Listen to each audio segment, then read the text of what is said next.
I've got a box of Xream here. It's a synthetic urine product that you can easily purchase online for just $10.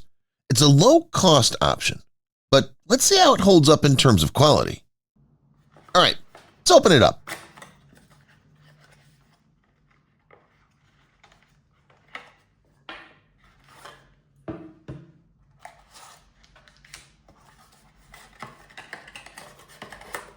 So what's inside?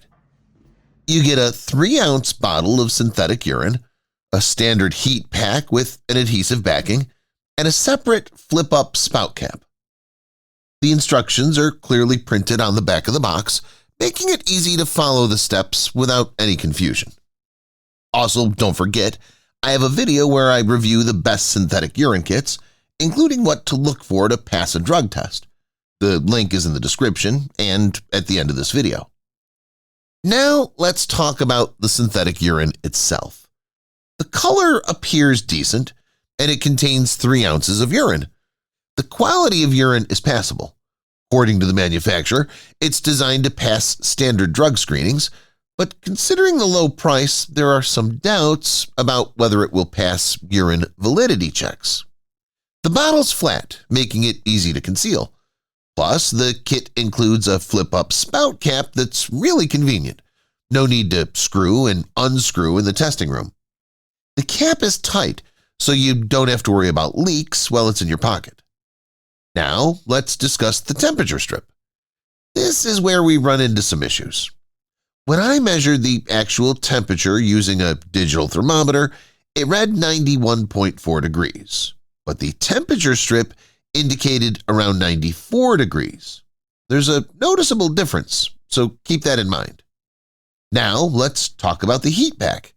It's a standard hand warmer with an adhesive side.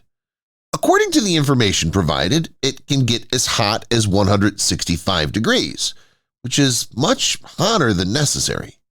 This could overheat the urine and even cause burns if in direct contact with the skin, so be cautious.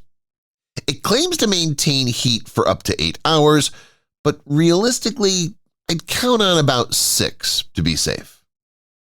It'll take around 30 minutes for the heat pack to bring the urine up to temperature. If you need to warm it more quickly, you can use a microwave. I'll explain how in just a minute. The adhesive backing on the heat pack is a nice touch, as it helps it stay securely attached to the bottle without needing a rubber band. So, how do you use Xream to pass a test? If you need to warm it up quickly, you can use a microwave. Remove the cap before heating. Heat in 10-second intervals, checking the temperature strip each time. Stop it once it reads between 90 and 100 degrees. Be careful not to overheat it. Attach the flip-up spout cap securely onto the bottle. Next, activate the heat cap and stick it to the bottle using the adhesive backing. Secure the bottle somewhere discreet on your body. A leg strap or specialized underwear with a concealed pocket is a good option. When you're in the testing room, take out the bottle, check the temperature, ensure it's between 90 and 100 degrees. Keep in mind that there was a 3-degree difference during the check, so try to be safe. Try to keep the urine temperature below 97 degrees. Fill open the spout cap, pour the required amount of urine into the test cup, and you're good to go. Close it up, stash it away, and that's it. And once again, don't forget, I have a comprehensive review of various synthetic urine kits that are reliable and easy to use for passing a test. Check it out. The link will pop up on the screen now.